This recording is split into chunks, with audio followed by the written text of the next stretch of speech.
Marcos 4, 21 a 25. Diz assim a Bíblia, a palavra do Senhor. Também lhes disse: vem porventura a candeia para ser posta debaixo do alqueire ou da cama? Não vem antes para ser colocada no velador?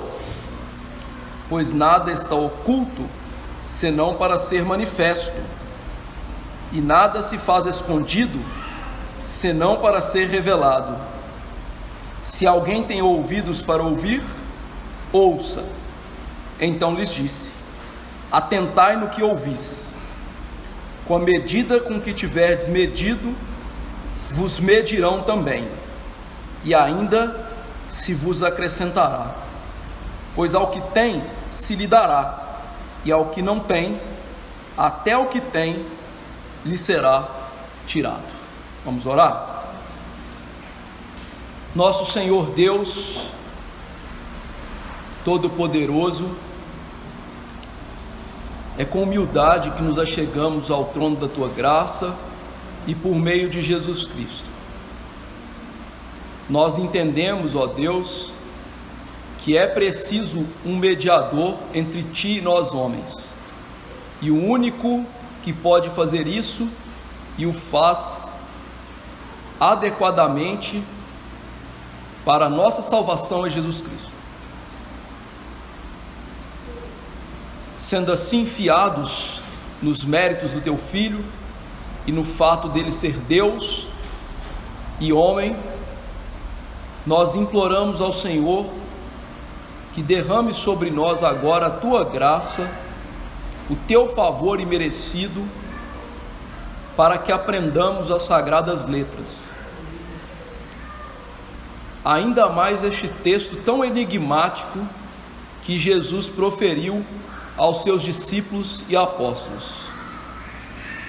Precisamos que o ensinador divino e interno dos nossos corações, ou seja, o Teu Espírito Santo, nos ajude. Que o Senhor me dê graça para ser fiel, e que o Senhor dê graça aos meus irmãos para que sejam fiéis também em ouvir a exposição das sagradas letras. Nós todos somos fracos, mas eu me lembro daquilo que Paulo nos ensinou acerca da Tua graça que nos basta, que o Teu poder se aperfeiçoa na nossa fraqueza, e nós confessamos essa fraqueza nessa noite. Além disso, confessamos os nossos pecados nessa noite, pecados, ó Deus, que segundo a Tua palavra obscurecem a luz do rosto da graça do Senhor para conosco. Portanto, volta o Teu rosto com favor para com os Teus servos nessa noite. E nós pedimos isso não é para que o pregador ou aqueles que ouvem sejam honrados e glorificados, não. Nós pedimos isso no mesmo intuito que João Batista disse, que convém que Cristo cresça e nós venhamos a diminuir ante a face poderosa do nosso Mestre. É no nome dele que nós imploramos tudo isso. Amém. Queridos irmãos, temos exposto esse livro e nós já vimos diversas vezes que o Evangelho do Senhor segundo Marcos tem um objetivo muito claro de ensinar aos gentios 3 verdades fundamentais para todo verdadeiro crente. Quem é Jesus? Ou seja, qual é a identidade de Jesus? Segundo as Escrituras, não segundo o mundo. O que Jesus veio fazer, também segundo a Bíblia. E como nós podemos seguir Jesus. Vimos que lá no capítulo 1 e 2 deste Evangelho, a identidade de Jesus e a obra de Jesus ficam claras na exposição de Marcos. Marcos deixa claro que Jesus não é um mero homem da Palestina que viveu há 2000 anos atrás, que Jesus era o próprio Deus que se fez carne, a segunda pessoa da Trindade, o Filho eterno que se fez carne. E por isso todos aqueles feitos que ele fazia eram possíveis e apontavam para a identidade dele. Nesses 2 capítulos também nós vimos a obra de Jesus, que no seu ministério terreno era de pregação do Evangelho e também de perdoar pecados, ou seja, Jesus morreria para perdoar os pecados dos eleitos de Deus, daqueles aos quais Deus de antemão escolheu na eternidade passada para a salvação. Depois que Marcos nos mostra isso, nós vimos que houve um grande embate entre Jesus e os líderes religiosos dos seus dias, porque eles não aceitavam a religião simples e bíblica de Jesus Cristo. Aqueles homens haviam criado inúmeras regras que não estavam na Bíblia e julgavam que essas regras criadas por eles eram a verdadeira religião, o que de fato não era. Diante disso, Jesus começou a ser perseguido, e nós vimos que quando ele esteve numa sinagoga pregando aos judeus, ao curar um homem, eles quiseram matá-lo. Ou seja, a oposição de Cristo se tornou tão ferrenha que a conclusão óbvia é: nós temos que matar esse homem. Como se não bastasse, nós vimos que a multidão que seguia Jesus não conhecia Jesus de fato como Deus que veio perdoar pecados. Aquela multidão corria atrás de Jesus de maneira desenfreada, atrás dos seus interesses pessoais e meramente temporais, ou seja, não visava nenhum bem eterno, salvífico, que os levaria para o céu. Como se não bastasse, a própria família de Jesus, nós vimos, acreditou que Jesus estava ensandecido, louco, sem juízo, diante de tudo que ele fazia e falava. Então, 3 grupos, perceberam? Líderes, familiares e uma multidão. Enquanto havia um pequeno grupo de apóstolos e discípulos que amavam e seguiam a Jesus. Diante desse cenário, Jesus contou uma parábola, a parábola dos solos, que havia ali também 4 grupos. 3 maus solos, que não recebiam a palavra de Jesus, que não frutificavam a palavra de Jesus, e que estavam se perdendo nos seus pecados. E um único grupo, que representava os apóstolos e os discípulos que amavam e recebiam a palavra de Jesus, que era um bom solo, o solo que retia a palavra e frutificava a palavra. Esse é o contexto deste texto enigmático que vamos pregar aqui hoje. E este contexto da parábola dos solos, de pessoas que não recebem a palavra de Jesus, perseguem Jesus, querem matar Jesus, não acreditam em Jesus, e um grupo que quer ver Jesus, ser salvo por Jesus, frutificar para Jesus, tudo isso tem a ver com o texto que nós vamos expor aqui nessa noite.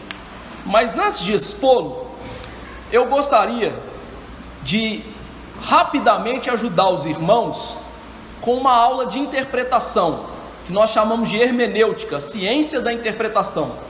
Isso vai ser necessário. Essa ciência diz que uma palavra, ela tem o seu significado de acordo com o seu contexto. Por exemplo, se uma mulher chamar um homem de gato, ela quer dizer que ele é bonito.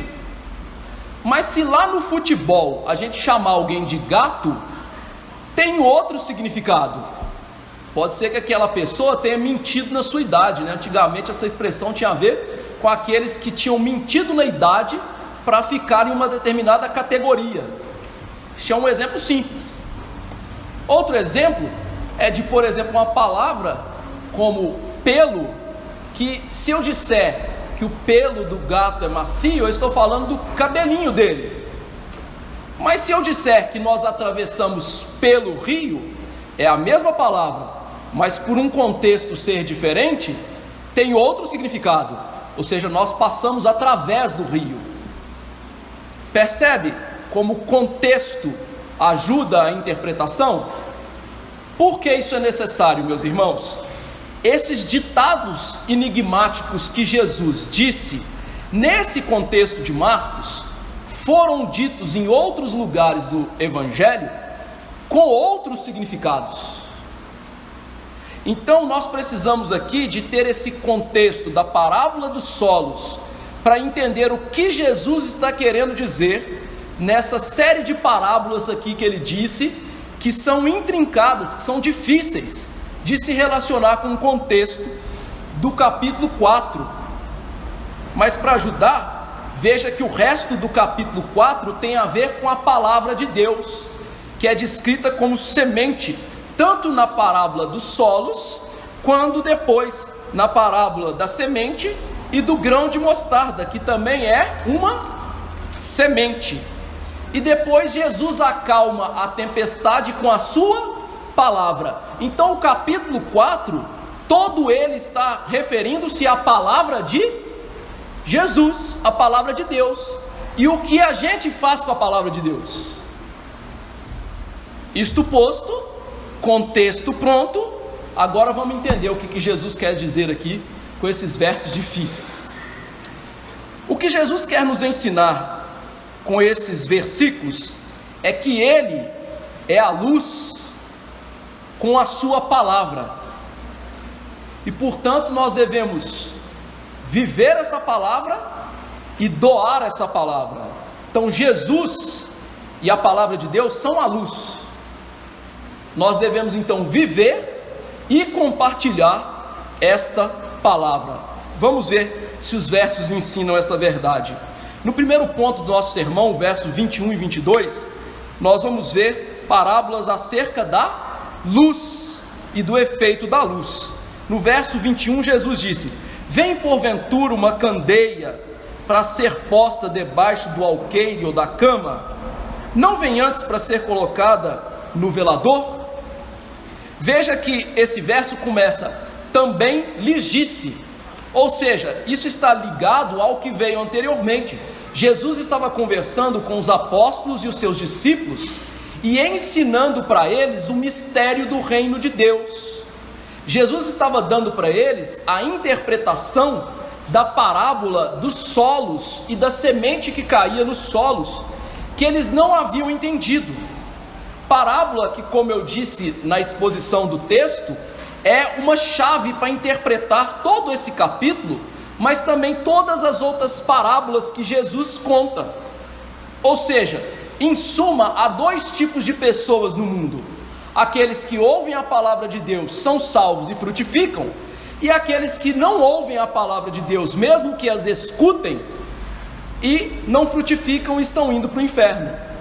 Diante disso, Jesus aqui começa a lhes fazer o que nós chamamos de perguntas retóricas. Perguntas retóricas, meus irmãos, são perguntas que nos ajudam a raciocinar, a aguçar o raciocínio, mas elas nos levam a dar uma resposta certa, uma resposta que é instintivamente vinda a nós pelo tipo de pergunta que é feita. Então veja, Jesus faz a primeira pergunta: a candeia é para ser colocada debaixo do alqueire ou da cama? Para você entender o que ele quer dizer, eu tenho que explicar o que é candeia, alqueire e cama aqui. A candeia era uma espécie de lampião daqueles dias, uma botija de argila com alça. Acima dela havia dois buraquinhos, um para você colocar o azeite, que seria ali o combustível, e uma que seria um orifíciozinho para entrar o ar. A gente sabe que para fazer fogo precisa do combustível, do comburente e do start, não é? Sem isso não tem fogo. Assim era a botija daquele dia. E no finzinho dela havia como se fosse um pescocinho de bule. Sabe, os nossos bulezinhos têm aquele pescocinho de ganso? E ali ficava um pavio que tem nas nossas lâmpadas modernas. Você mete o fogo ali. Então Jesus está falando o quê? Existe essa lâmpada.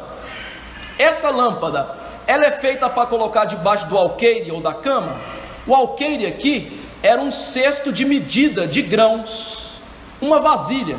Sabe quando a gente compra a jabuticaba de Sabará, passa a Kombi lá na nossa casa e eles medem com o óleo, uma latinha de óleo? Aquilo é uma espécie de alqueire. Você mede ali 1 litro de jabuticaba para você chupar lá na sua casa. Ou seja, o alqueire é esse tipo de vasilha. E a cama aqui não é a cama que você está pensando. As casas judaicas não tinham camas como as nossas. Eles tinham colchões que eles enrolavam, porque a maioria deles morava num grande cômodo. Então, se houvesse um monte de camas, não poderia circular-se ali dentro. Então eles tinham os colchõezinhos que eles enrolavam. Então Jesus está fazendo a pergunta assim, olha, como se fosse dos nossos dias: você pegaria essa lâmpada e colocaria dentro de um recipiente de arroz? É óbvio que não, né? Você pegaria essa lâmpada e colocaria debaixo da sua cama? É óbvio que não. Então veja, o que ele está mostrando é: existe um simbolismo aqui que ele quer passar uma lição. O que ele quer ensinar? Para a gente aprender, nós precisamos de entrar no simbolismo da palavra de Deus, que eu os ajudei na liturgia. Nós vimos aqui na nossa liturgia o seguinte texto: lâmpada, candeia para os meus pés é a tua palavra, luz para os meus caminhos. Além desse texto, nós lemos o texto de João, capítulo 1, verso 1 a 14, que diz que Jesus é luz.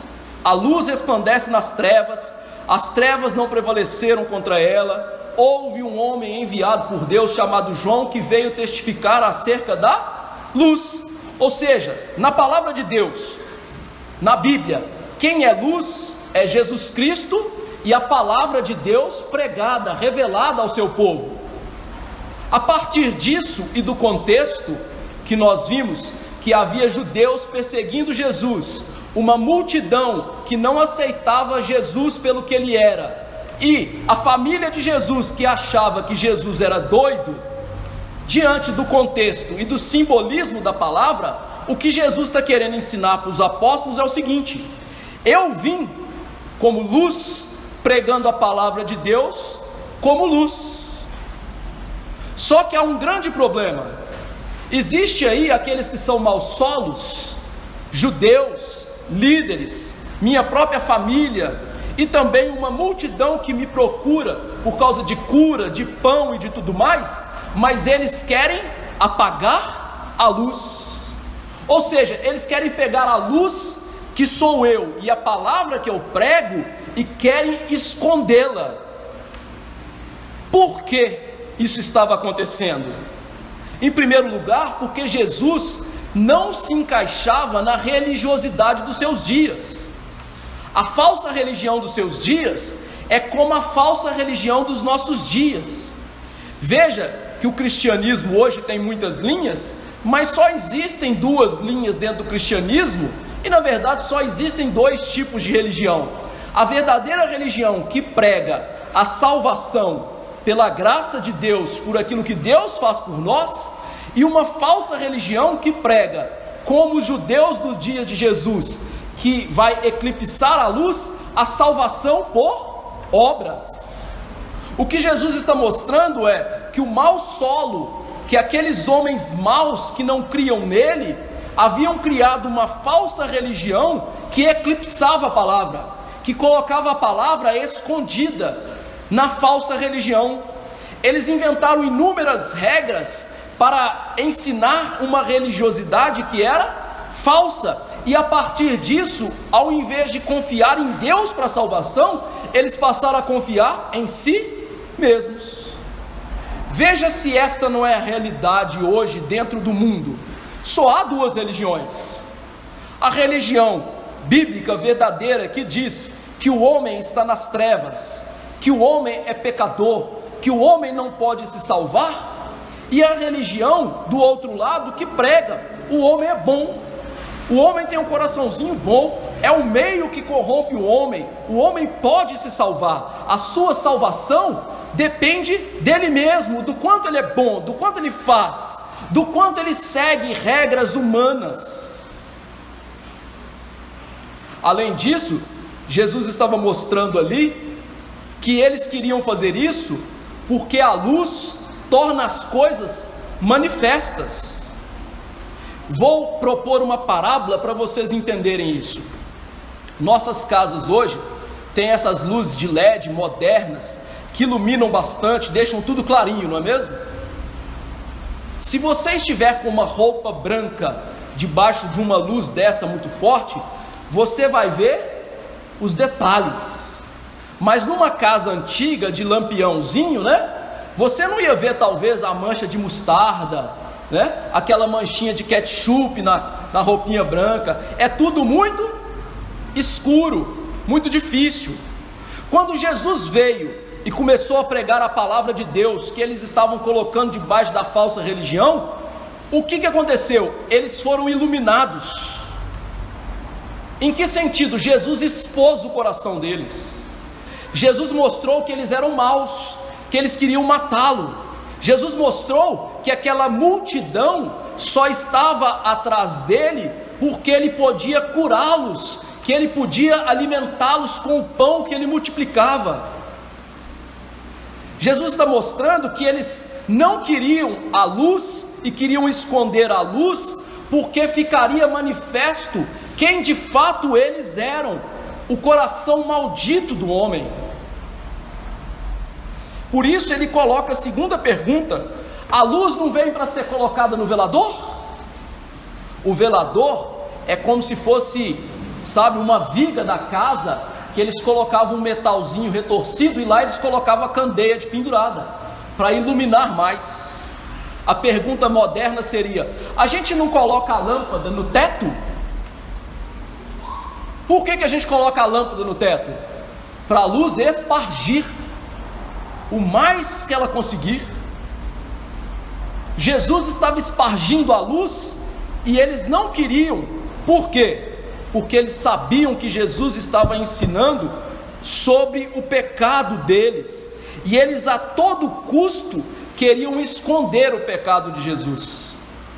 O apóstolo João nos ajuda com isso, lá no capítulo 3, verso 19, quando ele diz: o julgamento é este, que a luz veio ao mundo, e os homens amaram mais as trevas do que a luz. Por quê? Ele complementa: suas obras eram más. Ou seja, eles queriam apagar a luz de Cristo e da palavra. Por quê? Porque as suas obras eram más. Então, queridos irmãos, o que Jesus está falando aqui nessas duas primeiras perguntas é exatamente isso. Eu vim com a luz, eu estou iluminando tudo, mas eles querem colocar a minha luz debaixo de alguma coisa para escondê-la. Mas isso não é o certo. O certo é colocar a minha luz e a luz da palavra no lugar mais alto. Para quê? Qual é o objetivo? Para que nós nos conheçamos de verdade, nós vejamos a mancha do nosso coração e do nosso caráter como aquela mancha da camisa branca que eu disse, que quando está debaixo da luz você vê tudo, mas quando está na penumbra você nada vê. O que estava acontecendo naquela época, pasmem, acontece hoje mais e mais, quando nós vemos igrejas pregando uma salvação que não está de acordo com a palavra de Deus, um evangelho que não mostra de fato o homem quem ele é, um tipo de evangelho que diz assim: siga o seu coração, que é completamente mau, mas eles vão taxativamente dizer: seu coração é bom, siga ele. Não, de jeito nenhum, o coração humano é mau, o coração humano precisa da luz de Cristo, da palavra. Então o que ele está ensinando para os apóstolos e discípulos é: deixe a minha luz brilhar. Aqueles que são verdadeiros crentes, aqueles que são verdadeiros bons solos, eles pegam a palavra de Deus, que traz a mensagem de Cristo, e colocam no mais alto do seu coração. Elas vão reconhecer a si mesmas como más, pecadoras, que não podem se salvar. Essas pessoas, elas vão reconhecer desesperadamente que elas precisam de um Salvador. Elas vão ter a certeza plena de que é somente através de Jesus que elas terão vida eterna. Elas entenderão que, como Paulo disse, salvação é pela graça de Deus, por meio da fé em Jesus, e não de obras para que ninguém venha se glorificar. Veja, elas vão entender que elas, na verdade, como nós cantamos, merecem a ira santa de Deus e não as bondades de Deus. Elas vão enxergar o seu coração e terão vergonha. Essas pessoas, elas são iluminadas pela palavra, e não só iluminadas pela palavra, mas elas também são governadas, guiadas pela palavra de Deus. A palavra de Deus age no coração delas de maneira que elas guardam essa palavra lá para não pecar contra Deus, para seguir a Deus em todas as áreas da sua vida. O que Jesus está ensinando é isso: a palavra tem que brilhar em vocês, a palavra não pode ser escondida em vocês, a palavra tem que iluminar quem vocês são, a palavra tem que iluminar o caminho de vocês. Por quê? Verso 22, não adianta querer esconder. O verso 22 diz: pois nada está oculto, senão para ser manifesto, e nada se faz escondido, senão para ser revelado. Jesus aqui tem dois ditos enigmáticos.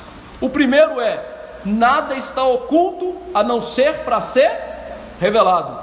O que Jesus está falando disso? Em primeiro lugar, aqui nesse primeiro dito, ele não está falando das nossas obras, ele está falando do que ele já havia dito lá no capítulo 4, verso 11: a vós outros vos é dado a conhecer o mistério do reino de Deus, mas os de fora tudo se ensina por meio de parábolas, enigmaticamente, para eles não entenderem.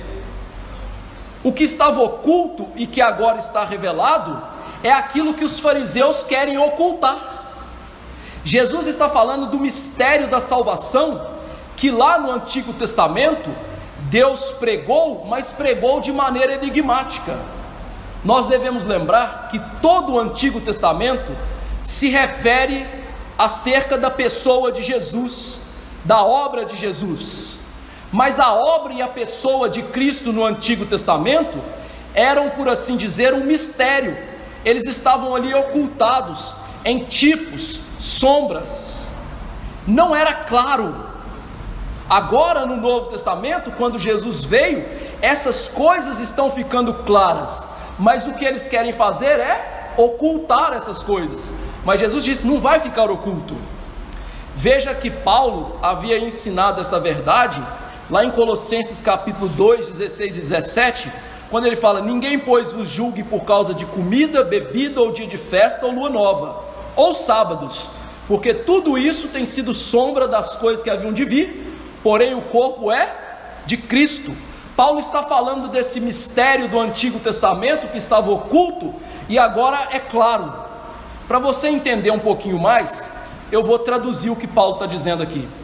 Paulo está falando o seguinte: imagine que agora seja fim de tarde, sol declinante, não é mesmo? E aí você chama o pastor para tomar um café na sua casa, e a sua casa, meu amigo, fica de frente para o oeste, onde o sol se põe. Então o sol está lá atrás, e eu estou entre a sua porta e o sol.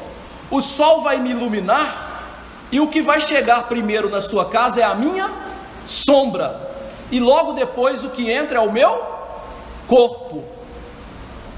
Paulo está dizendo: o Antigo Testamento é esta maneira oculta de Deus revelar a Jesus. Parece até um contraditório, mas é um paradoxo. Ele é sombra, ele trouxe Jesus antes que chegasse de fato a Jesus.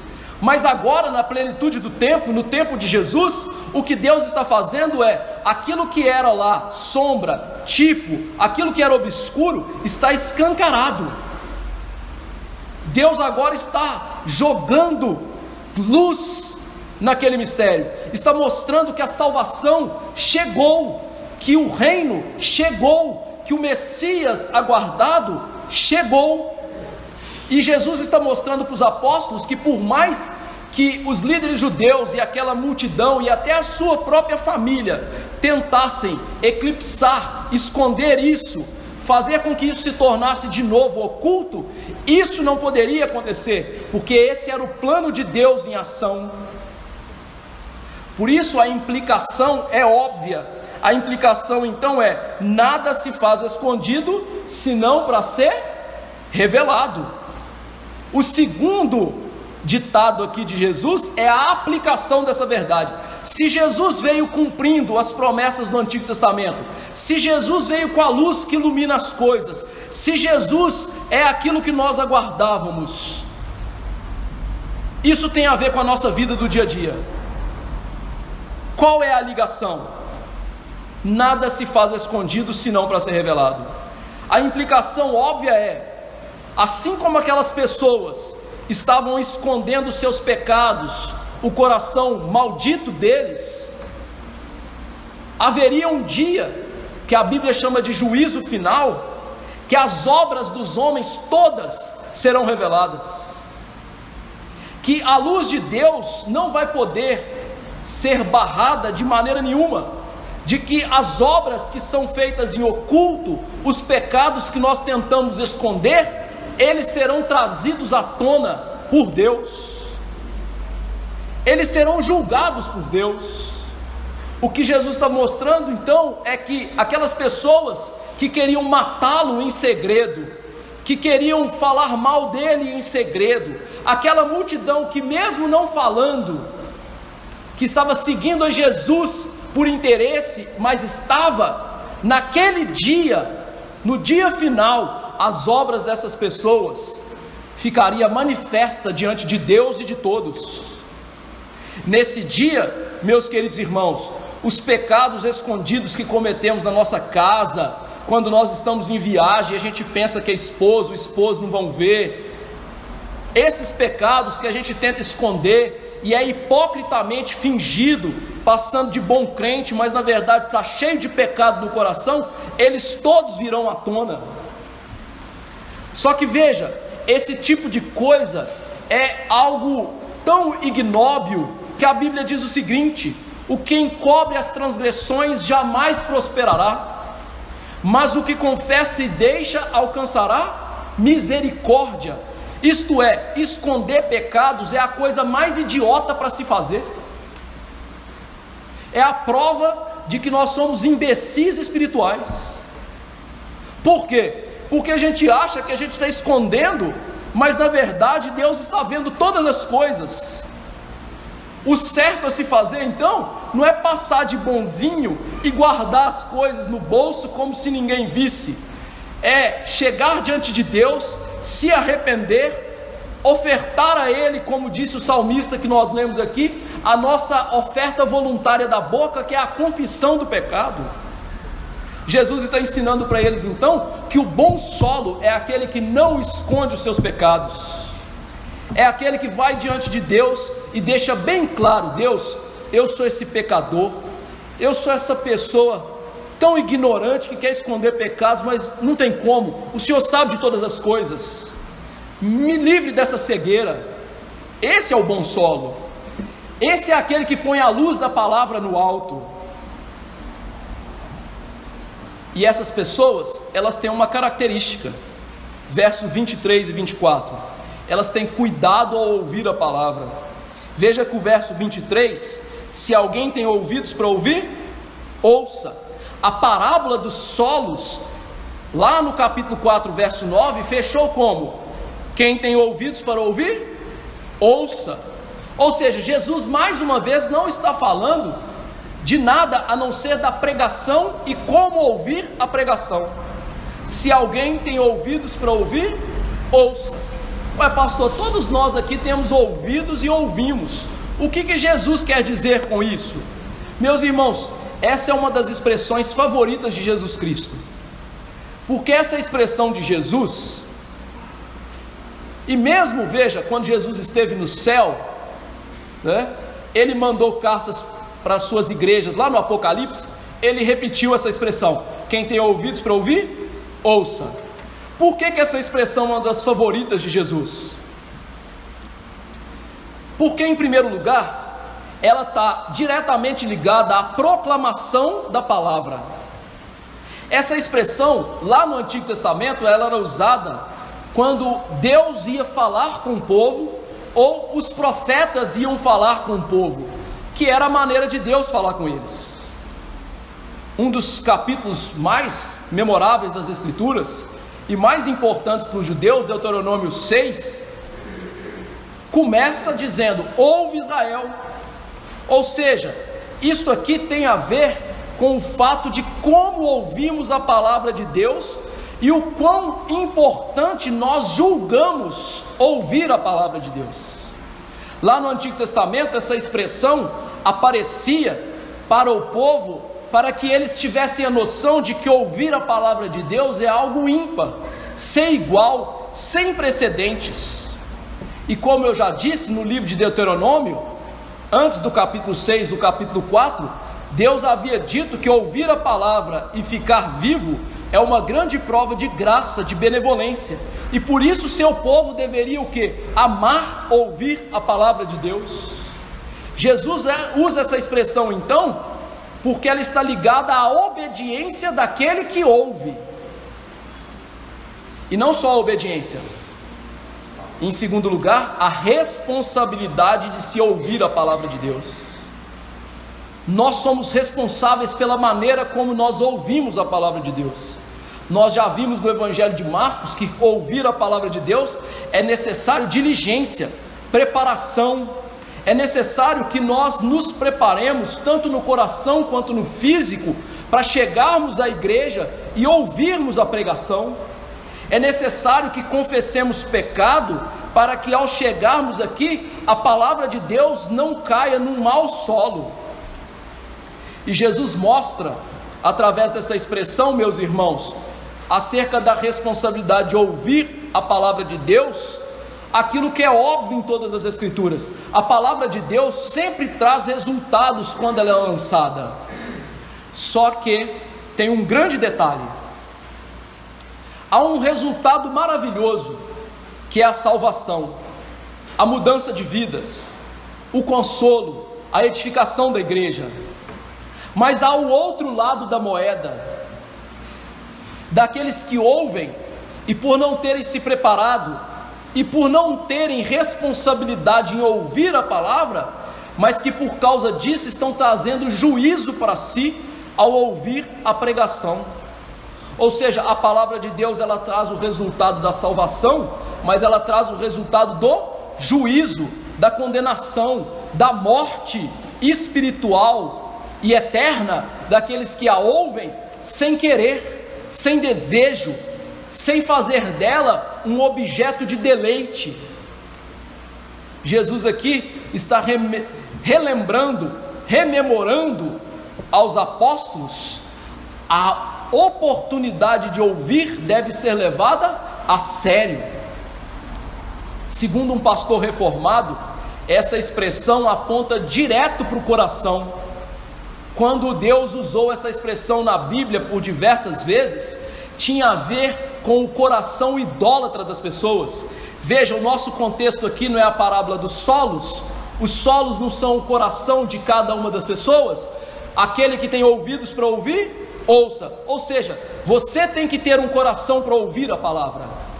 Se você estiver guardando no seu coração ídolos, coisas que são mais importantes do que Jesus, como orgulho, sua casa, seus negócios, seu trabalho, sua sexualidade, seu emprego, você não vai ouvir a palavra de Deus. Você precisa de ouvir essa expressão: cuidado ao ouvir. E a pergunta que devemos nos fazer diante disso é: como temos ouvido a palavra de Deus? Quão importante é a palavra de Deus para as nossas vidas? Qual é o peso na nossa balança da vida que nós damos à palavra de Deus? Será que a palavra de Deus para nós é de somenos importância, de maneira de que assistir um jogo, de que ir no churrasco, de que fazer qualquer outra coisa é melhor e ouvi-la é enfadonha? Cuidado! E como se não bastasse esse cuidado ao ouvir, Jesus no verso 24, na parte A, diz: atentai no que ouvis. Ou seja, ele complementa dizendo: não é somente importante ouvir, é importante o que ouvir. Jesus, tratando da importância do ouvir, direciona agora os apóstolos para a importância daquilo que eles estavam ouvindo, mostrando que não basta ouvirmos a palavra com atenção, mas devemos ouvir a palavra que tenha qualidade. Nós não podemos pensar que todas as pregações são iguais, que todas elas são igualmente fiéis. Elas não são. Nós temos que pensar que há coisas ruins que podemos ouvir e elas farão grande mal na nossa vida. A palavra de Deus, ela é muito clara em mostrar que quando ouvimos coisas ruins, nós somos afetados por isso. Em 1 Coríntios 15, 33, diz Paulo: não vos enganeis, irmãos, as más conversações corrompem os bons costumes. Ou seja, Paulo estava mostrando que aquilo que ouvimos vai afetar a nossa vida. Não podemos acreditar que ouvir más pregações podem nos ajudar, assim como nós não podemos acreditar que ouvir fofoca todos os dias vai nos fazer bem para a alma. Pense um pouquinho. Imagine que você esteja doente, então você vai no médico e o médico passa para você um remédio, e o remédio custa, meu amigo, uma burdoada. Você olha para o seu saldo bancário e fala assim: não tem como eu pagar. Você abre a internet e vê lá o remédio que custa R$500 por R$20. Alguém em pura sanidade venderia um remédio de 500 por 20? Não. Alguém está tentando te enganar, né? O remédio é falsificado. Você então compra. Isso vai te fazer bem? Óbvio que não. Então você acha que no campo espiritual, se nós precisamos de ouvir a pura palavra de Deus para a nossa salvação, para o nosso crescimento, para a mudança de vida, e nós paramos de ouvir essa pura palavra de Deus e começamos a ouvir a palavra de Deus deturpada na boca de falsos pregadores, isso irá lhe fazer bem? Não. Jesus então nos mostra que uma das características do bom solo, daquele que põe a palavra no lugar alto, no velador, é que ele ouve o que presta, que ele escolhe o que é bom. Aquele que deixa as falsas mensagens que afagam o coração do homem e escolhe as mensagens que falam contra o pecado, mensagens que mostram que o homem de fato é pecador, que mostram que a salvação é só por Jesus Cristo, e que Jesus teve que morrer para isso, teve que ressuscitar para isso, teve que nos dar o seu Espírito para isso. Mas, meus irmãos, não é de se admirar que muitas pessoas hoje estão escolhendo más pregações, más igrejas, deixando a boa palavra de Deus pura de lado. Hoje, parece-nos que pessoas escolhem igrejas como bufês, como música, como roupa, como sei lá o que. Para elas é importante o que? Olha, eu fui nessa igreja, eu me senti bem, então tá certo, eu tenho que ficar ali. Não importa se o pregador está falando contra Cristo, não importa se o pregador está mentindo, não importa se ele está querendo roubar o meu dinheiro, mas eu me senti bem. Há pessoas que escolhem a igreja por causa da música. Nossa, eu fui numa igreja, ela é uma bênção, ela canta 1 hora e o pastor prega 20 minutos. É uma bênção, a gente sai de lá uma maravilha. Afinal, tem um ditado popular que diz: quem canta os seus males espanta. não é? Tem gente que está escolhendo igreja porque tem teatro. Tem gente que está escolhendo igreja porque na hora do culto, em vez dos papais ficarem com as criancinhas dele na hora do culto, como sempre foi, as criancinhas vão lá para o fundo. Por quê? Porque agora tem 1 hora que eu fico livre dessa praga. As pessoas estão escolhendo igreja sim. E nós podemos afirmar com pura certeza, se uma pessoa escolhe uma igreja, uma pregação desta maneira, ela não está bem espiritualmente. Olha, não vou falar que é 100%, mas é 99,9% de chance dela ser mau solo, dela estar indo para o inferno. Por quê? Porque Jesus está falando isso aqui. Porque Jesus está mostrando que a gente deve amar a palavra, dar importância à palavra, colocar a palavra no alto. E se eu jogo isso para lá, e isso aqui representa os fariseus, a multidão e até a família de Jesus que não queriam Jesus, ora, isso não muda para hoje. A verdade é essa: se nós não ouvirmos a palavra de Deus com o coração alegre, desejosos, como o salmista do Salmo 119 que nós tanto lemos, nós não somos crentes. Não tem outra opção. Isso aqui não é jogo de bicho. Isso aqui não é aposta do Campeonato Brasileiro que tem coluna do meio. Ou é, ou não é. O verso 24 e 25: à medida que medires, serás medido. Ou seja, o quanto você receber, você tem que dar. Diz assim: com a medida com que tiverdes medido, vos medirão também, e ainda se vos acrescentará. E é aqui que a gente vai entender mais uma vez a importância do contexto. Esta parábola de Jesus, em outros lugares dos evangelhos, tem a ver com o julgamento que nós fazemos das pessoas. Ou seja, se eu olho para um irmãozinho e julgo um irmãozinho com a medida grande, né? Que coloca o irmãozinho em aperto em relação ao pecado, e eu olho para mim com condescendência, eu vou ser julgado do jeito que eu medi. Só que aqui, veja, nós estamos falando de pregação da palavra. A palavra é a candeia, a palavra é a luz, a palavra está lá no velador, a gente tem que ouvir a palavra com atenção. E você acha que Jesus ia mudar a lógica e falar de juízo agora? De como a gente julga pessoas? Não, é só usar a lógica de Jesus. Jesus está falando agora de medida, mas não de medir pessoas, mas de medir a palavra. A palavra medida aqui tem a ver com uma medida de grãos, tem a ver com colheres que serviam para medir as coisas. Então o que Jesus está falando aqui não tem nada a ver com o julgamento das pessoas, tem a ver com aquilo que a gente faz com a palavra. Ou seja, ele está mostrando o quê? À medida que você tira da palavra, você tem que dar da palavra.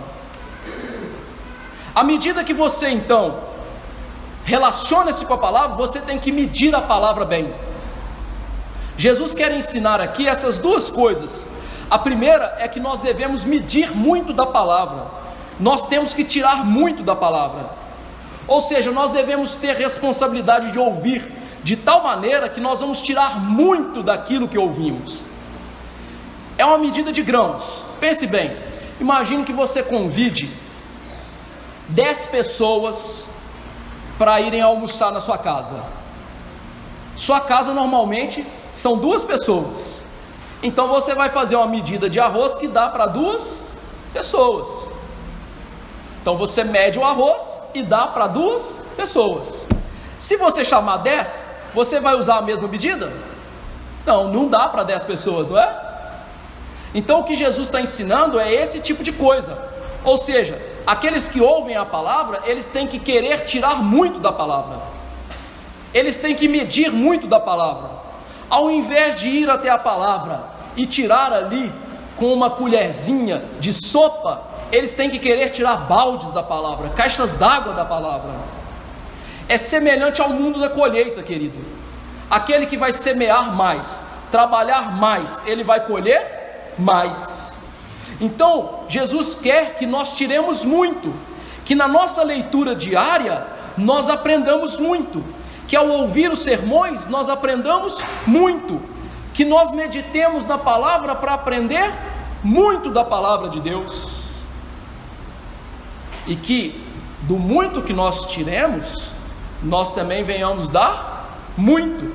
Por isso, o segundo lugar ele diz: com a medida que tiver medido, vos medirão também, e se acrescentará. Veja, ainda tem essa promessa, se acrescentará.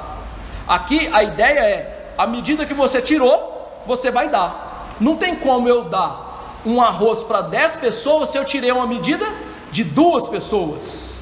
O que ele quer dizer então é, à medida que você for tirando da palavra, à medida que você for aprendendo da palavra, vá dando também dessa mesma medida para as outras pessoas. Você nunca vai dar mais daquilo que você tira, e você nunca pode dar menos daquilo que você tira. Então aqui é um incentivo para tirarmos muito da palavra e darmos muito da palavra. E aqui eu vou dar outra ilustração para você aprender isso. Imagine que você está vivendo uma região de muita seca, não chove, mas a sua propriedade não tem lá uma lagoinha, não, tem um lago enorme. A água é pura, cristalina, brilhante, perfeita para tomar. Você tem muitos animais, você tem pessoas na sua casa, então você tira uma colherzinha de chá, você tira baldes e baldes de água. Só que então chega uma pessoa na sua propriedade morrendo de sede, e ela fala: me dá água para beber, me dê sedenta, por favor. E aí você vai até aquele lago maravilhoso, pega uma colherzinha de chá e dá para essa pessoa. Faz sentido? Não faz sentido. Jesus está ensinando é isso. Ou seja, apóstolos, discípulos, crentes de hoje, tirem grandes quantidades de água da palavra, meçam muito a palavra, e quando as pessoas vierem até vocês, não sejam sovinas, deem grandes quantidades da palavra. Por quê? Se vocês derem grandes quantidades da palavra, mais vocês vão receber, ainda se vos acrescentará.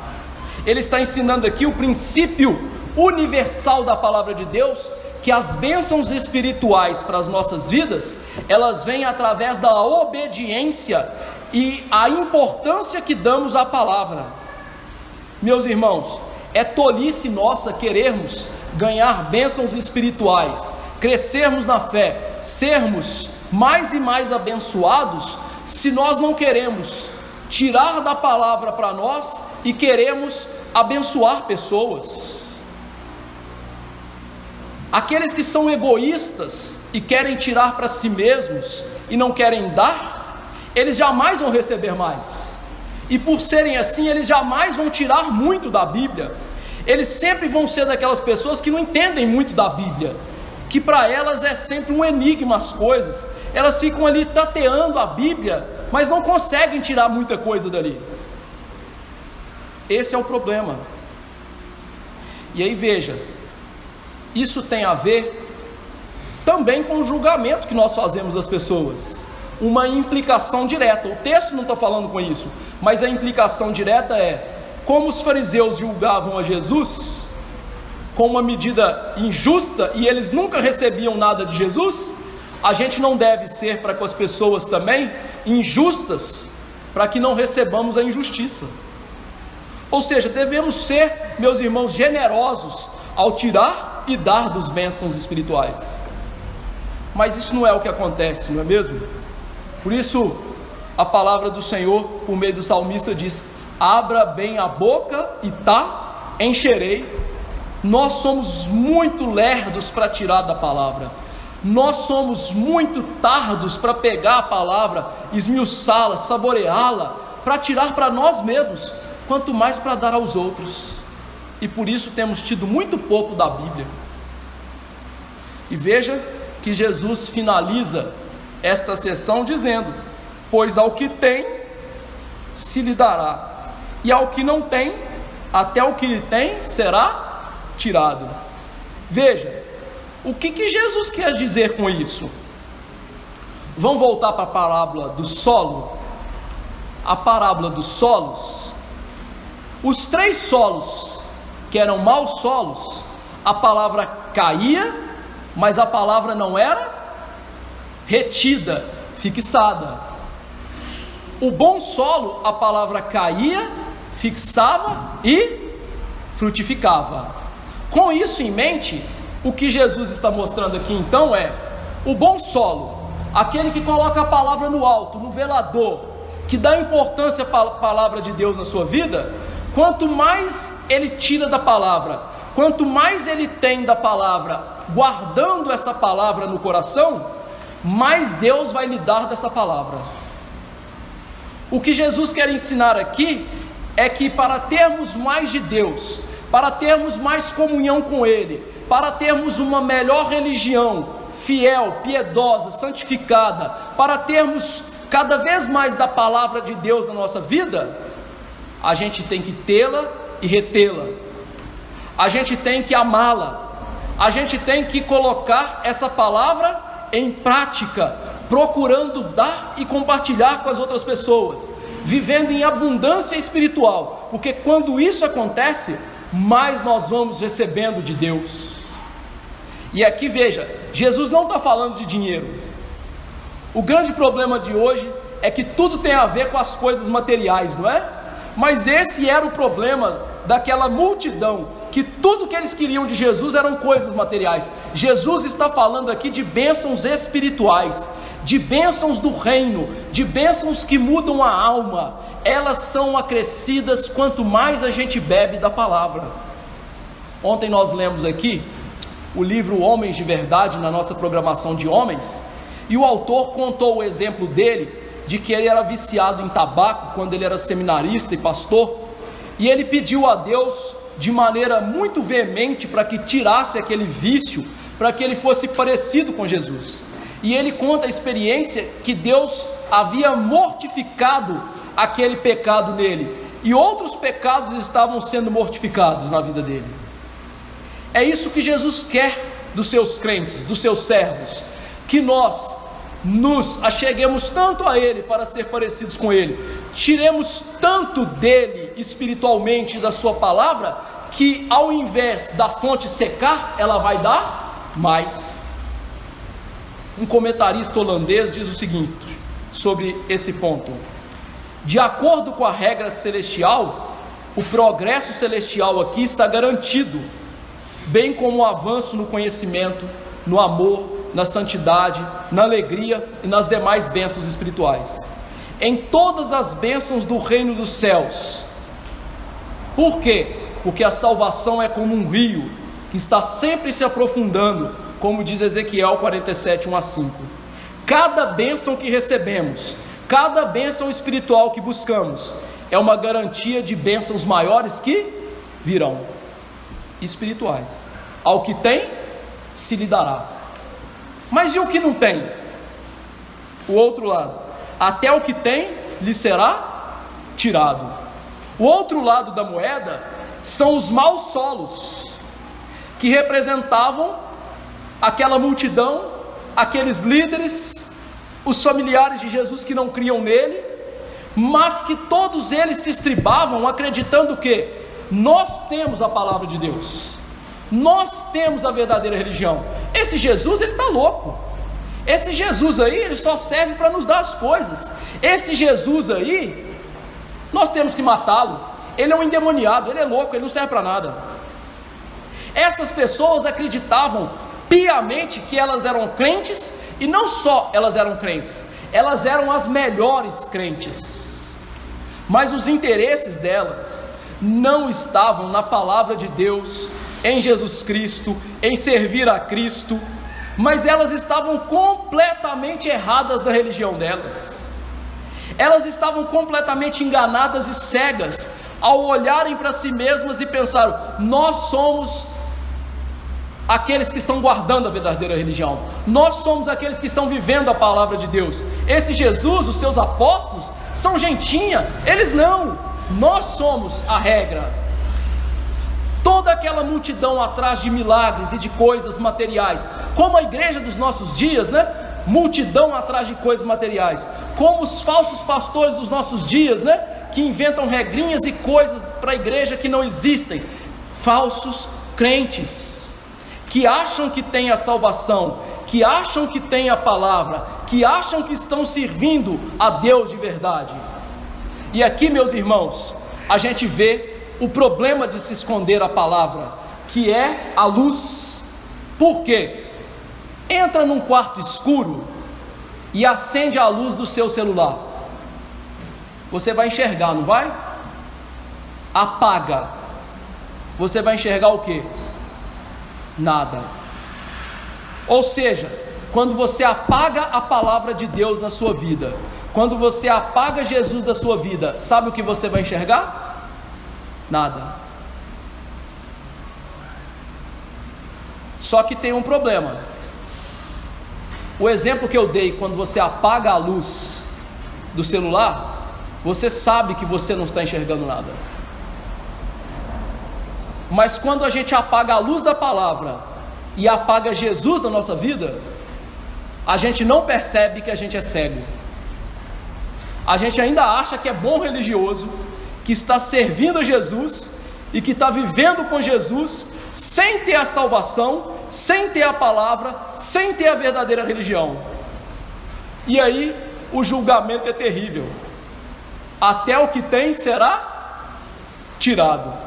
Ou seja, aqueles que são maus solos, que não vivem a verdadeira religião, que não servem verdadeiramente a Jesus, a palavra de Deus se esvai na vida deles.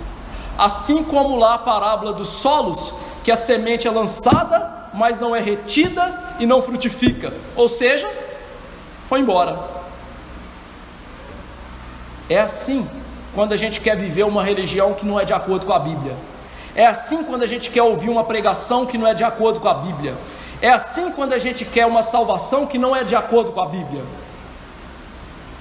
E aí, eu vou mais uma vez usar um comentarista, William Hendrickson. Ele diz o seguinte: por outro lado, ou seja, o outro lado da moeda, para qualquer que não tenha o conhecimento, até a aparência de conhecimento, parece religioso, parece bom, ou seja, aquela noção superficial dos assuntos espirituais que um dia teve, será tirada.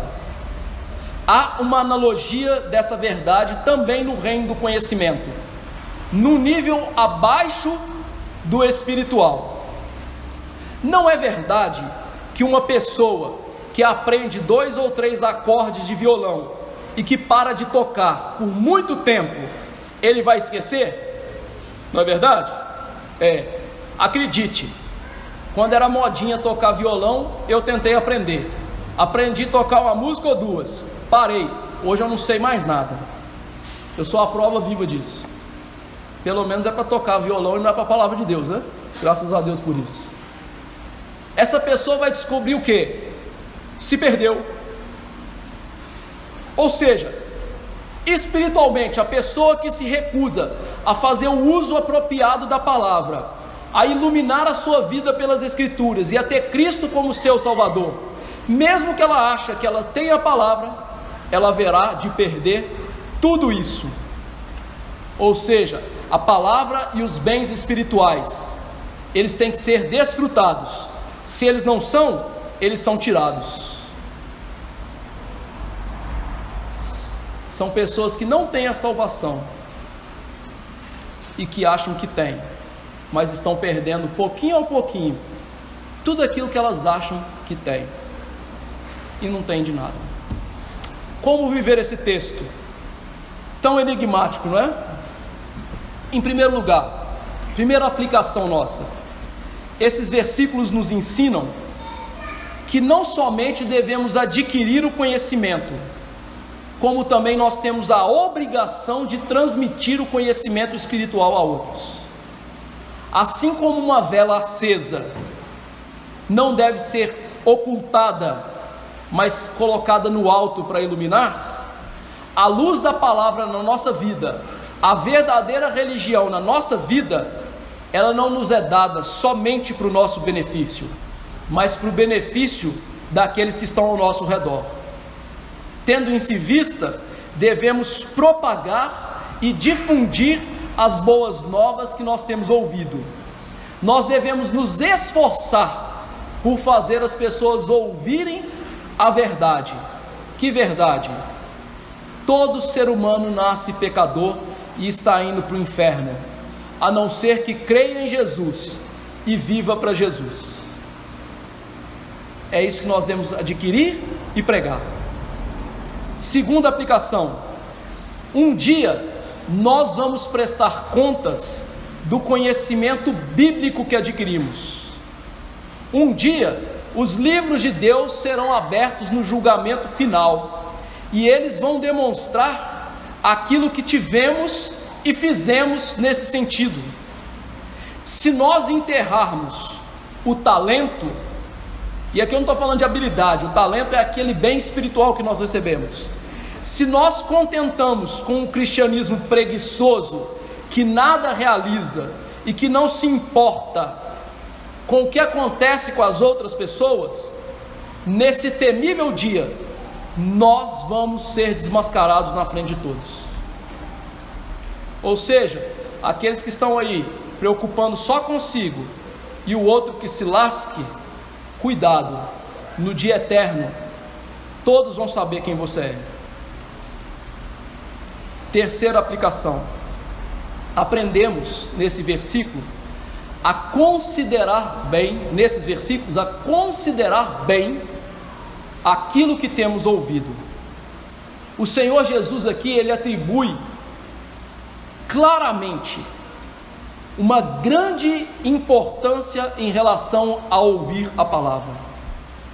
Ouvir a verdade é um dos principais meios pelo qual a graça divina, ou seja, o favor que nós não merecemos, é dada à alma do ser humano. A Bíblia diz: a fé vem pela pregação, por ouvir a pregação. Por isso, um dos primeiros passos em direção à salvação do homem é o Espírito Santo dar a ele um coração e um ouvido disposto para ouvir. E aí eu te pergunto: você tem disposição para ouvir Bíblia? Você tem disposição para ler Bíblia? Então pare de se enganar que você é um crente salvo. É só quando você chegar a essa conclusão e Deus iluminar a sua vida pela palavra que você vai entender: olha, eu estou me enganando, eu sou um cego e eu preciso da salvação. Lembre-se, Paulo disse: depois que ouvimos a palavra da salvação é que cremos. Ouvir, disposição para ouvir, amar ouvir, está ligado com salvação. Quarta aplicação: retenhamos na mente que nós não podemos subestimar a pregação como meio de graça.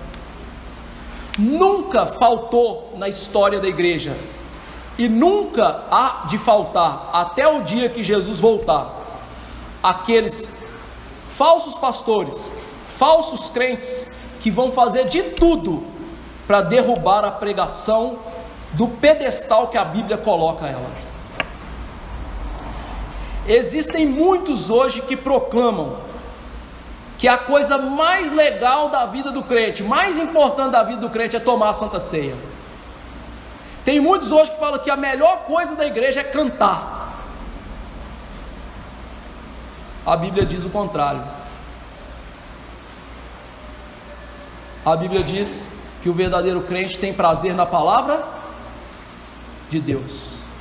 Romanos 7:22, Paulo diz: no tocante ao homem interior, tenho prazer na lei de Deus. Não é na cantoria de Deus, não é no teatro de Deus, não é na cantata de Deus, não é no coral de Deus, é na palavra de Deus. Por isso a gente tem que ter como sólido fundamento de que ouvir a pregação é a coisa mais importante da nossa vida, e que nada pode sobrepujar o poder da pregação e o valor da pregação da palavra de Deus. O salmista diz: eu tenho mais alegria na palavra do que nas riquezas. quinto lugar, ou quinta aplicação. Devemos aprender com isso, então, que nós devemos ser diligentes com os nossos privilégios espirituais. Ao que tem, se lhe dará. Ao que não tem, até o que tem, será tirado. Esse é um princípio claríssimo das Escrituras. Tudo que os crentes têm foi dado a eles por Deus: arrependimento, santidade, novo nascimento, toda a graça da salvação. Por isso, cada crente atinge na graça conforme fica claro o uso dele das coisas espirituais. Ou seja, nós vamos crescer proporcionalmente, diretamente proporcional àquilo que tirarmos da Bíblia e dos meios de graça. Lembra lá da matemática? Há grandezas que são inversamente proporcionais, né? Enquanto uma a outra cresce, a outra está crescendo. Aqui não, as coisas espirituais elas são diretamente proporcionais. Quanto mais cresce a nossa leitura, meditação, ouvir, falar da palavra, mais cresce a nossa santidade, nossa intimidade com Deus, nossa vontade de servir a Deus. Diretamente proporcionais. Sexta aplicação: você deseja crescer na graça? Você deseja ter uma fé mais robusta? Se sim, você é um verdadeiro crente, porque os verdadeiros crentes desejam essas coisas. E se você deseja viva inteiramente à luz da verdade. Aproveite cada oportunidade para crescer, mas também cada oportunidade para dar mais da Bíblia na vida das pessoas. Porque aquilo que você fizer em prol da sua alma, e aquilo que você fizer em prol da alma das pessoas, será aquilo que Deus vai fazer na sua vida. É por isso que os crentes estão raquíticos, né? Saber que o sujeito é crente, você quase que tem que ligar para o FBI, né? Tira pouco, dá pouco, recebe pouco. Em último lugar, os crentes, o bom solo, eles devem deixar a luz de Jesus e a luz da palavra brilhar na vida deles. Isto é, os verdadeiros crentes, eles deixam que a palavra controle plenamente sua intimidade, sua disposição, seus pensamentos, suas palavras, seus escritos, suas ações, ou seja, todas as coisas da sua vida. O verdadeiro crente, ele nunca vai dizer para Deus: aqui a tua palavra não pode iluminar, aqui a tua palavra não pode mudar. Porque se ele diz isso, ele nunca foi um verdadeiro crente. Deus deseja que seus filhos sejam parecidos com Jesus em todas as áreas, e que seus filhos escondam a palavra no coração para não pecar, mas que não deixem a palavra no coração, que ela transpareça na boca deles para a salvação de outras pessoas. Lembra da parábola dos solos? O semeador semeia a palavra. Aqueles que a palavra brilha, eles querem que a palavra também brilhe em outros, que a palavra brilhe em nós e nós levemos a palavra a brilhar em outros também.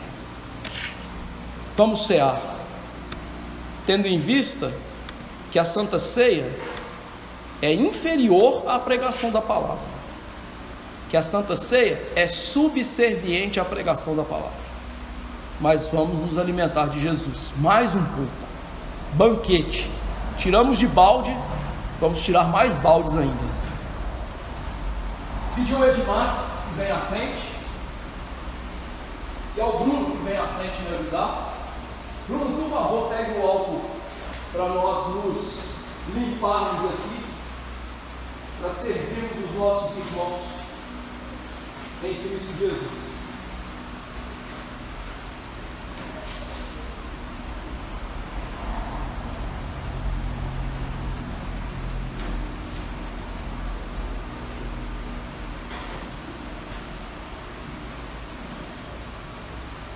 Marcos 14, 22, Jesus instituiu a Santa Ceia.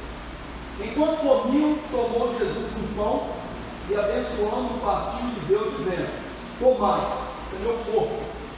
A seguir, tomou Jesus um cálice, tendo dado graças, e deu aos discípulos, e todos beberam dele. Então lhes disse: esse é meu sangue, o sangue da nova aliança derramado em favor de muitos. Em verdade vos digo, jamais beberei do fruto da videira, até aquele dia que hei de beber novo convosco no reino de Deus. Tendo cantado o hino, saíram para o Monte das Oliveiras. Meus irmãos, Jesus aqui estava celebrando a Páscoa com seus discípulos, e como ele está trazendo a nova aliança, o mistério que estava oculto e agora está sendo revelado, ele substitui o sacramento da antiga aliança, que era a Páscoa, pelo sacramento da nova aliança, que é a Santa Ceia. Mas em essência, tanto a Páscoa judaica quanto a Santa Ceia apresentam a mesma realidade espiritual. A Páscoa era a morte do Cordeiro para livrar os israelitas da ira de Deus no Êxodo. O sangue do Cordeiro foi colocado nos umbrais para livrá-los da ira de Deus. E o Cordeiro que morre em lugar dos outros. A Santa Ceia do Senhor aponta para a mesma coisa, só que agora é com a substância. Quem é o Cordeiro que deveria morrer no lugar dos outros? Jesus. Assim como a Páscoa apontava para Jesus, mas para frente, a Santa Ceia aponta para Jesus para trás, o que ele já fez. Ir para a cruz como o Cordeiro que tira o pecado do mundo, como disse João Batista, morrer pelos pecados dos eleitos de Deus, nos livrando do quê? Da ira de Deus. Por isso, pão e vinho apontam para a carne dilacerada de Cristo e o sangue vertido do Senhor Jesus Cristo, o Cordeiro Pascal. E veja que coisa interessante, a Santa Ceia, além de rememorar o que Cristo fez, a Santa Ceia reverte o que Satanás fez com Adão e Eva. Satanás incitou Adão e Eva a tomar do fruto e comer, e tomar para si morte. Agora Jesus diz o que? Toma e come, mas o que? Vida em Jesus. Por isso a Santa Ceia é alimento espiritual para a alma, em que nós lembramos que Jesus nos salvou, que Jesus é a providência de Deus para nós. Mas tem um detalhe: para muitos, não para muitos, só para aqueles que creem. Por isso a Santa Ceia, ela não é da igreja presbiteriana, nem da igreja batista, nem da igreja wesleyana. A Santa Ceia é da igreja do Senhor. Mas quem participa da Santa Ceia são os crentes, são os verdadeiros eleitos de Deus, que estão unidos a uma igreja visível. Então, se você está aqui essa noite e não faz parte de nenhuma igreja, não tome a Santa Ceia. Isso vai servir de morte para você. Isso aqui é vida para quem está unido a Cristo, para quem faz parte da igreja de Cristo. Veja que coisa bonita, né?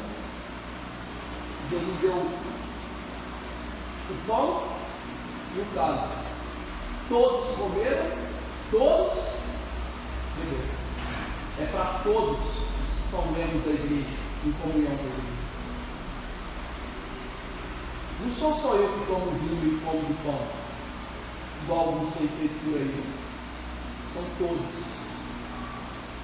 Mas, meus irmãos, para tomar dessa Santa Ceia, nós temos que meditar. Qual a conclusão que nós temos que chegar? Isso aqui é graça de Deus para nós. Nós não merecemos participar dessa situação. Não achei esses elementos assim, eu mereço. Não. O jeito certo de tomar é, Senhor, eu não mereço, mas é por causa da sua graça que eu participo. Espiritualmente, esses elementos não mudam. Eles não se tornam corpo e sangue de Jesus de verdade. O canibalismo é proibido na lei de Deus, mas eles nos alimentam na alma, assim como a pregação da palavra. Quando nós cremos e tomamos de acordo com a palavra. Tendo tudo isso em vista, vamos orar? Pedir a Deus que nos alimente, tire esses elementos do uso comum e nos dê graça. Deus Santo, Todo-Poderoso, nós louvamos o Senhor pela morte de Jesus, morte substitutiva. Morreu por todos aqueles que creem nele, por todos aqueles que amam o seu nome, por todos aqueles que têm a palavra brilhando nos seus corações e lhe obedecem. Louvado seja o teu nome, por Jesus. Louvado seja o teu nome, porque o Senhor nos proporcionou salvação. Nossas obras não nos salvariam. Nossa religião de interesses, como daquela multidão, não nos salvaria. É somente Jesus que poderia nos salvar. E somente a aplicação da obra de Jesus pelo Espírito Santo é que nos salva. Graças te damos. Que assim como o Senhor já fez isso uma vez, faça novamente na Santa Ceia. Nos alimente do teu Filho. Nós queremos mais de Jesus. Nós queremos mais da palavra. Nós queremos mais intimidade. Nós queremos mais santidade. Nós queremos mais bênçãos espirituais, meu Deus. E nessa noite o Senhor nos deu um coração para abrir bem a boca espiritual, para sermos cheios das suas bênçãos. Eu te imploro, e eu te imploro perdão pelos meus pecados e de cada um aqui. Nenhum de nós é digno e merecedor de tomar essa ceia, mas nos dê essa graça, essa oportunidade, para tomarmos não juízo, mas vida com Jesus. Eu te imploro então, tire esses elementos do uso comum, que agora eles sejam colocados no uso espiritual, Deus, num alimento espiritual para a alma. Eu sei, pão e vinho serão aqui pão e vinho, mas a alma é alimentada por Jesus, e é isso que queremos. É no nome dele que oramos. Amém. Na noite em que nosso Senhor foi traído, ele tomou o pão, partiu, tendo dado graças, disse: esse é meu corpo, que é dado por vós. Fazer isso em memória de mim. Aqueles que forem tomar na Santa Ceia, se coloquem de pé, para que os nossos irmãos distinguam. E assim que você receber o elemento, você já pode tomar a Santa Ceia do Senhor.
Fazer isso em memória de Deus.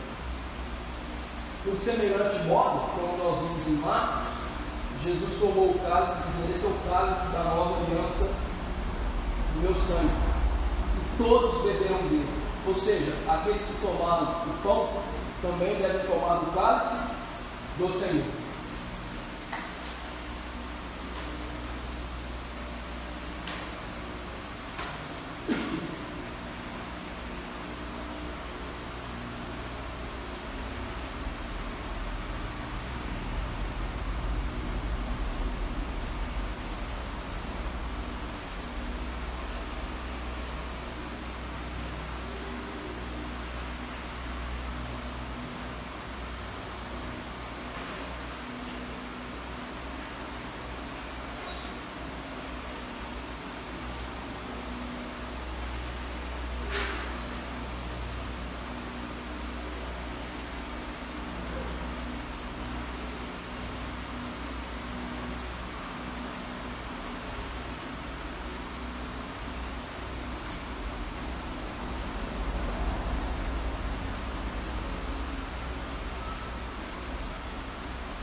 Queridos, vamos nos colocar de pé e encerrar o culto nessa noite, com oração.